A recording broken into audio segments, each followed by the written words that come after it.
Hi, my name's Angela Harrison and I'm the Branch Learning Coordinator at Solway Branch in Lilyhall, Cumbria.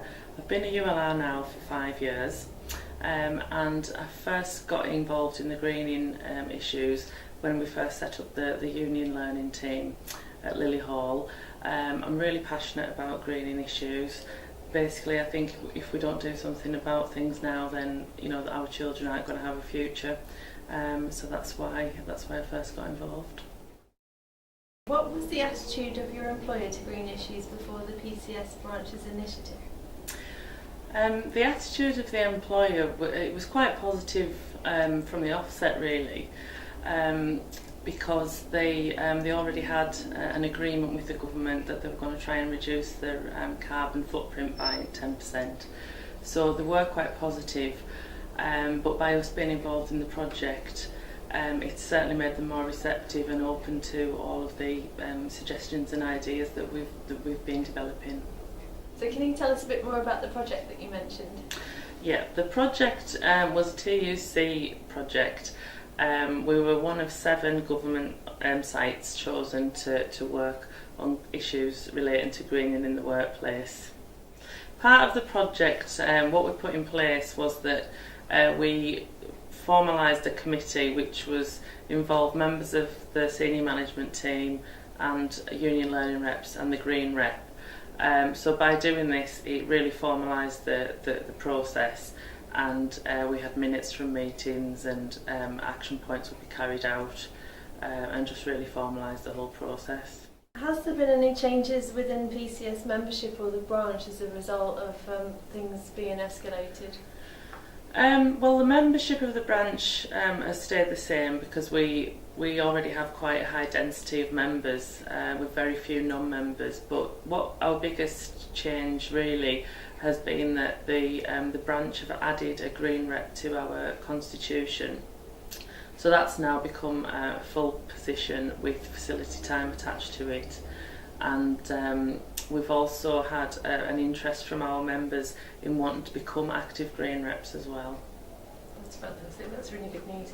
And what would you say has been the easiest thing to implement? The easiest thing that we've done in the workplace would be we had a No Car Day. It's a national event, National No Car Day. It's in September, around about the 17th, 18th of September. We did that a couple of years ago, and we basically encouraged all staff to not use their car. We are quite rural, so it was a little bit difficult for some people, but what we asked them to do was, if they really had to use their own car, then if they could bring along a passenger with them. And just as a bit of an incentive, anybody that either walked, cycled, used public transport or brought a passenger, they were all entered into a raffle, and there was a prize for the winner. Fantastic. And what would you say has required the most work? Recently we've been running a pilot to remove the plastic cups from the coffee machines. It has involved a lot of work, meetings with management, meetings with the drinks provider, and then we removed the cups for a month trial. There's a lot of opposition from the staff. Within the first hour there was a petition going around the workplace to bring them back. So there was quite a lot of work there. And what would you say has given you the greatest sense of achievement to date? I think the greatest sense of achievements probably come from the thing which created us the most work, which was the cups. Although there was a lot of work involved in it, seeing what it's actually done and that it's actually worked, and that we were able to turn around the hostility that we faced, negotiating with the staff who had the biggest concerns over the cups being removed. We also, to try and create a bit of staff engagement, we introduced a mug competition. So we asked staff to bring in their own mug, and there was a competition for who had the most original mug. So what we did was we photographed all of the mugs, and there was 94 entrants. We then finalised, created 10 finalists, and then we asked all of the site to vote for their favourite mug. So there was about 60 votes. So it shows that we are getting the staff. The staff are interested, they're engaged with it. So, you know, we are turning them around. The feedback from the vending supplier is that their profits have gone up because they're not using the cups. So I'm just going to do a full evaluation and case study on it, but it's very likely that will be removed on a full-time basis. So PCS is using Lily Hall as a best practice case study, but is there any evidence that HMRC is doing the same amongst other sites?